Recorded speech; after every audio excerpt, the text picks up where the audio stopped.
ఓం సాయిరామ్. సాయి భక్తులందరికీ నమస్కారం అండి. సాయిబాబా దయ వల్ల ప్రతి ఒక్కరి కుటుంబం ఎక్కడున్నా కూడా సుఖంగా సంతోషంగా ఎప్పుడూ కూడా అష్టైశ్వర్య ఆరోగ్య అభివృద్ధితో ఉండాలని చెప్పి బాబాగారి తరపున నేను కూడా మనస్ఫూర్తిగా కోరుకుంటూ ఈరోజు ఈ వీడియో అనేది మొదలు పెడుతున్నాను. ఈరోజు ఈ వీడియోలో సాయి సందేశం ద్వారా మనకు వచ్చినటువంటి సందేశం ఏంటంటే, చూడగానే ఈ విభూతిని తాకు, తప్పకుండా ఈరోజు చూడగానే నా చేతిలో ఉన్న విభూతిని తాకు, తప్పకుండా నువ్వు వినాలనుకుంటున్న శుభవార్తను విని తీరుతావు. ఎన్నో రోజుల నుంచి నువ్వు బాధపడుతూ ఉన్నావు కదా, నాకు ఏ కోరిక తీరడం లేదు బాబా, నేను ఎప్పుడు కూడా మీ సందేశాలన్నీ వింటూ ఉంటాను, కానీ నా అనుకున్న వారే నన్ను మోసం చేసి వెళ్ళిపోతున్నారు. ఇక మీరు చెప్పినటువంటి సందేశాలను పూర్తిగా విన్నా సరే నాకు ఎలాంటి ప్రయోజనం అనేది లభించడం లేదు. నేను ఎంతో మనోవేదనకు గురి అవుతున్నాను. నాకంటూ ఒకరు కూడా లేరు. ఎంతోమంది నా చుట్టూ ఉన్నారు, నా బంధువులు, నా స్నేహితులు, నా ఇంట్లో వాళ్ళు. అయినా కూడా నాకు ఒంటరితనమే ఎప్పుడు కూడా కనిపిస్తూ ఉంటుంది. నేను ఎప్పుడు ఒంటరిగా ఉన్నాను అనేటువంటి భావన నాలో ఏర్పడుతుంది. అసలు నేను ఎందుకు ఇలా బ్రతుకుతున్నాను అనే ఆలోచన కూడా నాలో నాకే కలవరపెడుతుంది. అసలు నేను ఎందుకు బ్రతకాలి అనేటువంటి ఆలోచన ధోరణిని కూడా నేను అలవర్చుకుంటున్నాను. ఎందుకు నాకు ఇలాంటి సమస్యలు బాబా? ప్రతిరోజు కూడా నేను వేడుకుంటూ ఉంటాను కదా, ఎప్పుడు కూడా నాకు ఈ సమస్యలన్నిటికీ పరిష్కార మార్గం లభించాలని నేను మీ నుండి ఎప్పుడు కూడా కోరుకుంటూ ఉంటాను. మిమ్మల్ని ఏదో అడగడానికి నేను ఎప్పుడు కూడా వెనకాడను, కానీ మిమ్మల్ని అడిగితేనే నా జీవితం చక్కబడుతుందనే ఆశతో ప్రతిదీ మీతో చెప్పుకుంటాను.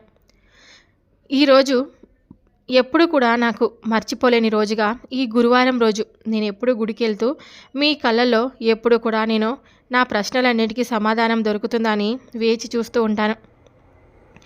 మీరు నిజంగా ఎప్పుడు కూడా నాకు సమాధానం ఇస్తారని నాకు తెలుసు. నా ప్రశ్నలన్నిటికీ సమాధానం తప్పకుండా నాకు మీ నుంచి లభిస్తుందని కూడా నేను ఎన్నో రకాలుగా కలలు కంటూ ఉంటాను. నువ్వు కోల్పోయినటువంటి జీవితాన్ని నేను తప్పకుండా ఇస్తానమ్మా, వస్తువును కానీ ఏ బంధానైనా కానీ. ఈరోజు మీ బాబా మరలా మీకు తిరిగి ఇచ్చి, మీ పవిత్రమైనటువంటి ఈ రోజున నీకు బాబా ఏమి తిరిగి ఇవ్వలేకపోతున్నాడో, ఏం బహుమానాన్ని నీకు నీ జీవితంలో తిరిగి పొందాలి అనేటువంటి మరలా నీకు అనేక రకాలైనటువంటి అన్నీ కూడా ప్రసాదిస్తాను. అంటే దానికి అర్థం ఏంటంటే, ఇక నుంచి అయినా సరే దాన్ని నువ్వు జాగ్రత్తగా కాపాడుకొని అని అర్థం. ఇప్పుడు పూర్తిగా తెలిసి వచ్చింది కదా, అది బంధమైన, సమయమైన, వస్తువైనా సరే మన నుంచి ఒకసారి దూరం అయిపోయింది అంటే అది మనల్ని వెతుక్కుంటూ వచ్చేదాకా మనం వేచి చూడాలి. అలా కాదని మనమే దాని వెంట తాపత్రయపడి పరిగెత్తుకుంటూ పోతే ఎన్నటికీ లాభం అనేది మనకు చేకూరదు.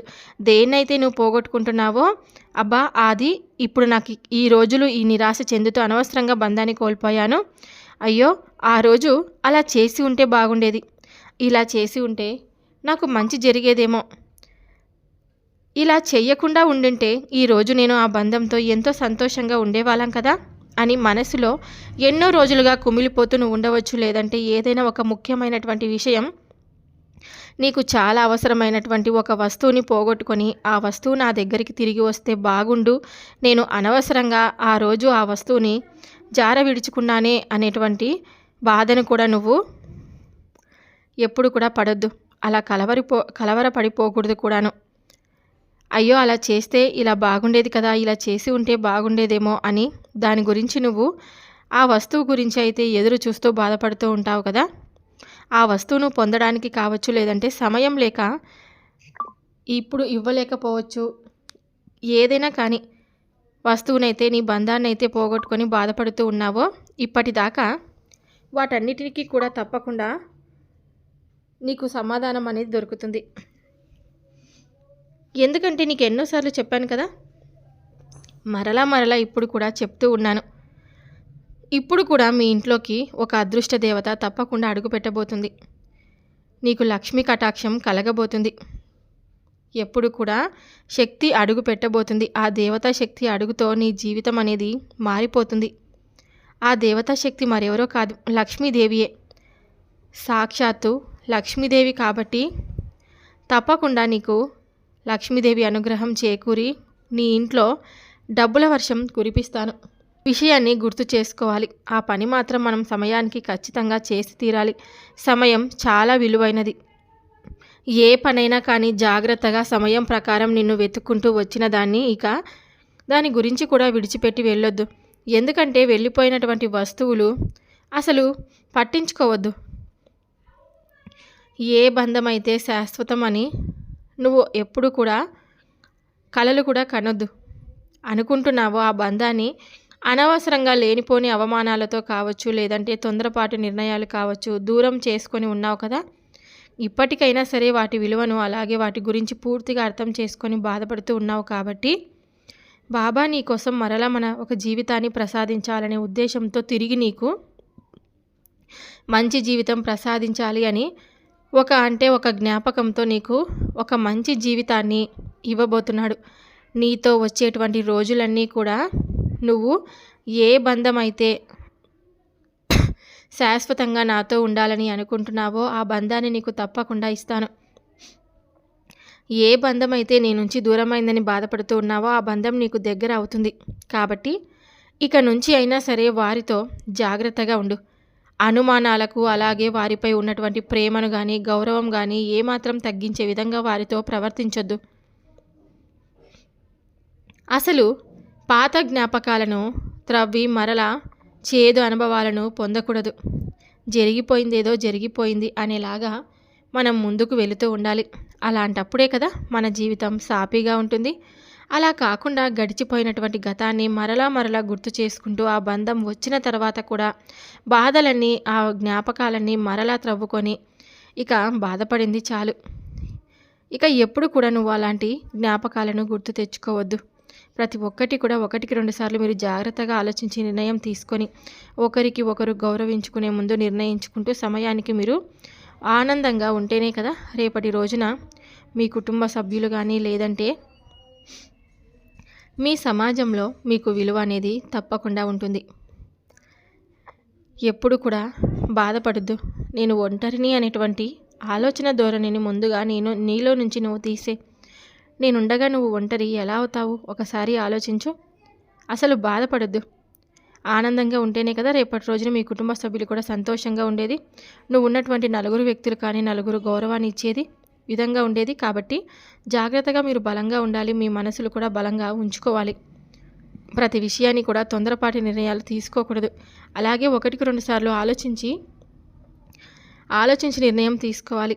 ఆలోచన ధోరణిని ఏర్పరచుకోవాలి. ఏ నిర్ణయం తీసుకోవాలి, అలాగే ముందు రోజుల్లో ఏం జరుగుతుందో అనేటువంటి భావనను ముందుగా మీరు ఏర్పరచుకోవాలి.